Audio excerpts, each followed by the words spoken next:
Hi everyone, welcome back to my channel. So today's video is going to be on best places you can visit in Britain that aren't London. So the reason why I'm saying Britain is because it actually is just going to be Britain. Normally I would call it the UK or England, but we are actually talking about Britain, and Britain is England, Wales and Scotland. So we're pretty much talking about places that you can drive to, you know, easily. We're not talking about Ireland and stuff because that would require like a ferry or a flight. But before we get into the video, I just want to mention that I have launched a website / blog, so make sure you check out the link below. I have got quite a lot of blog posts on there already, and I will be doing a lot more blog posts in the future.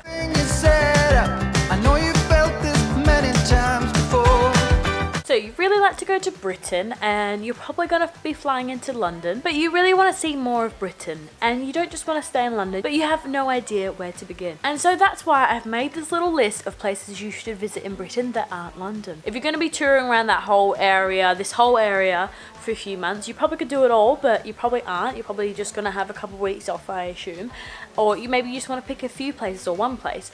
So, you know, it's just going to be a matter of picking and choosing, I guess, seeing what takes your fancy out of this list. First one is Cornwall and Devon and Somerset and like that sort of area, the little southern part of England, you could say. There's lots of little cute seaside towns, there's lots of great food down there, it's really pretty and picturesque, there's lots of pretty countryside. I actually went on a week-long road trip with one of my friends, Georgia, and we went and explored down there. We went to Brighton, Bath, St Ives, Penzance. Make sure you go and check out those vlogs because I've done a ton of vlogs on that when we went and did that. They were from a while ago though, so don't judge me. Even though it seems not very far away, there's no motorways down there though, so the actual distances are on smaller roads. It actually takes quite a lot longer than you think it's gonna, so even though we went for a week, we actually covered a lot of distance and a lot of driving time. It probably was way too much for a week, so keep that in mind. Next place is the Cotswolds, and I haven't been to the Cotswolds yet, but I have seen it looks very, very pretty and nice. I think it is quite expensive. I think that's also quite popular for people to go to from London because it is quite close. I'll put up some pictures now as well because I haven't been there, but I think it's just some cute little quaint villages,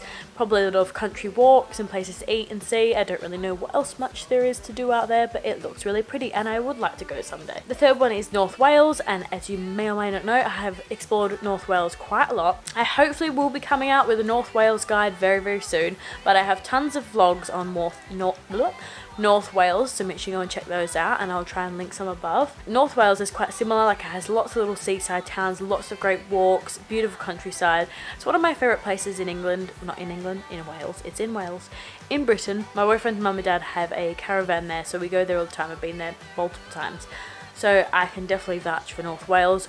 Or, I know I shouldn't put them in the same category, but Wales in general, because obviously if you're coming from London, maybe South Wales will be a lot closer and a lot easier because there's Cardiff, and there's also other little seaside towns down near Swansea and stuff. I can't vouch for them because I've never been there, but apparently there's a little town called Tenby that's quite pretty and cute and nice, I have seen and heard about. But I do more so suggest North Wales because it is really pretty. And there's also Snowdonia, which is the biggest peak in Wales, so you can go and walk up that as well. But yeah, check out my videos if you want to know what sort of things there are to do, and hopefully I'll have a North Wales guide coming out soon. Number 4 is Manchester, which is where I live if you didn't know. Manchester would be really good for like a little day trip, well not a day trip, a weekend trip away. There isn't like loads to see in Manchester in the city centre, like there is a few little things you can do. There's John Rylands Library, there's the Science and Industry Museum, there's tons of places to go eat and drink. Manchester is very much like a very big like bar scene and drinking scene and like going out sort of scene.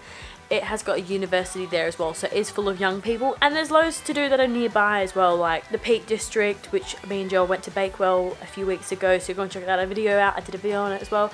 There's lots of little places to visit nearby as well. Number 4 is the Lake District. Joel and I went there in November. I've also done videos of this, so you might as well just go and check them out. But the Lake District I actually came to visit when I came over to England 5 years ago. It was high on my list to see because my grandma had been there and had actually seen someone from the primary school that had been there on Facebook or something, and I was absolutely taken aback how beautiful it looked, and I'd always wanted to go there, and it is absolutely stunning. Like the name suggests, it's like a few different lakes, the main one being Lake Windermere, and it's just got lovely like mountainous kind of ranges with the lakes, and it's just a really pretty place to visit. Lots of walks. It is a little bit touristy, so it can be a little bit busy at times, but it's just a really beautiful place to visit. Number 6 are we up to is North Yorkshire, and I haven't actually really experienced too much of North Yorkshire, but I do want to see a few places in North Yorkshire. So Joel and I have been wanting to go to Whitby for the longest time, so it's like a quaint little seaside town that I really want to visit. And there's also a few other seaside towns in Yorkshire, Robin Hood's Bay as well, that looks really nice. And me and Joel have been wanting to go there for the longest time. We keep saying we're going to go there. And the next one is York, and I have actually been to York twice, and there's loads of stuff to do there. And York is quite a lot bigger than some of the towns in England that I have been mentioning as well. Like, there's lots more to see. There's the Yorkshire Abbey, there's the gardens near the museum, there's Betty's tea rooms, you can walk along the city walls, you can climb up Clifford's Tower and see like a really good view of York. You can do one of those tours at night time where they go around and like try and scare you and stuff like that. And the last one I'm going to mention is Scotland, because I haven't explored Scotland enough, but I really want to do a Scotland Highlands road trip. Scottish Highlands road trip. I have been to Edinburgh and Glasgow and they're amazing, but I do really want to go around the countryside of Scotland, and so I definitely suggest that because it just looks really amazing. Just looks really pretty and beautiful, and the countryside looks amazing, and I really want to go around like Loch Ness and explore the lochs and the countryside of Scotland. And yeah, that wraps up pretty much all the places I could think of off the top of my head, and places that I had been to or places that I do really want to visit, so I have researched them a bit. Actually, there is a book that Joel's sister got me. What was it for my birthday last year? This is actually really good for good ideas around Britain.